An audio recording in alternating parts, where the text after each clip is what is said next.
fact or myth? Eating close to bedtime is not optimal. Ooh. I'm going to say fact. Okay. But this is such a fun one. I'm actually really happy you asked this because there's a lot of reasons why this could be true. It doesn't mean you can't do it. But for example, it takes 3 hours for food to leave the stomach.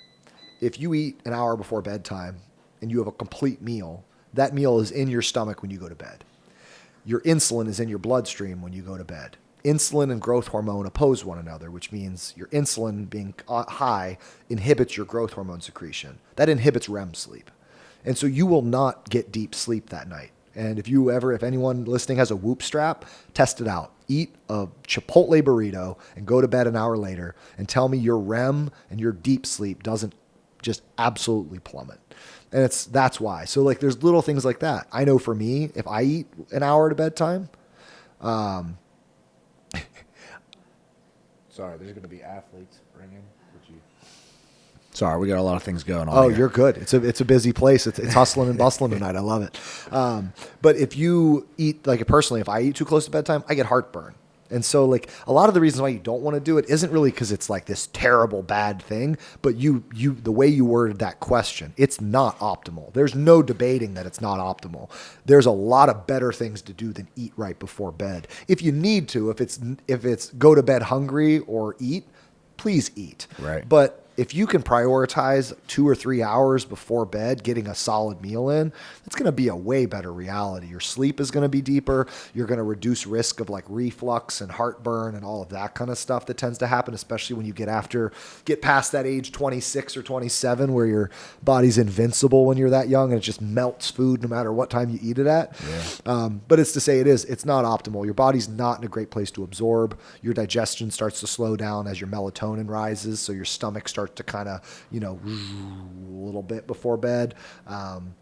So eating something heavy, if you're going to eat something, it should be a lighter type thing, easier to digest. And that's where cereal becomes an easy thing. That's where that cereal and the protein shake that we talked about, if you work out late and you need something, you got to get some carbs and protein in, you shouldn't be sitting down to eat a steak burrito bowl from Chipotle. Yeah, limited the fats, and then like even the tough to digest protein sources, right? Steak takes a lot to break down. Rice is complex and it stays in the stomach and then the bloodstream for hours. We'd be better off eating a bowl of cereal with a protein shake and going to bed, or having some yogurt and calling it. So the closer to bedtime, the lighter it should be. If it's around exercise, you need to get it in. And so there's a time and a place to do it. And a lot of people, especially in the weight loss world, get super like anxious about this. And it goes back to why this is such a good question, because there's a lot of people that I want to say like, no, like you can eat, because they're like, oh my God, I ate at 8 p.m. I'm the worst person alive. And they like jump off a mental bridge.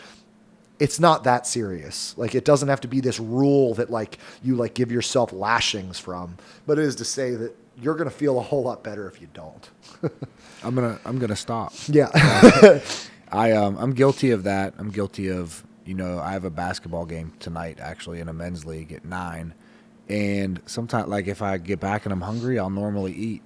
And now when I eat, I'll make sure that if I do, it's just the protein and the carbohydrates. Yeah. And you're a perfect example. So, like, tonight, this is what I'd have you do is come back and, drink like, it's funny, like those little Fairlife or Core Power protein drinks, or I mentioned the Ghost cereal milk. Pour one of those over a bowl of cereal and call it. Right. Or get some Greek yogurt and put some berries in it, eat that and call it. I guarantee your stomach will feel better, you'll sleep better, and this is the biggest thing, you'll be hungry tomorrow. Right. Where if you eat a heavy meal tonight at 11 o'clock, tomorrow morning you're going to wake up kind of and you're likely going to skip your breakfast in the morning, your stomach's going to feel off, you're not going to be as likely to sip fluids. It just knocks you out of a rhythm. So it's not optimal. This episode is brought to you by the Nathaniel Morton Training Programs. If you're a serious athlete and you want to take your results to the next level, do not miss out on my advanced training programs. We have everything from upper body to knee strength to vertical jump. Or if you don't got any money and you want a free program, comment JUMP, J-U-M-P, down below in the comment section, and I will send you a free bodyweight vertical jump training program. Yeah. Sorry. Let's get it.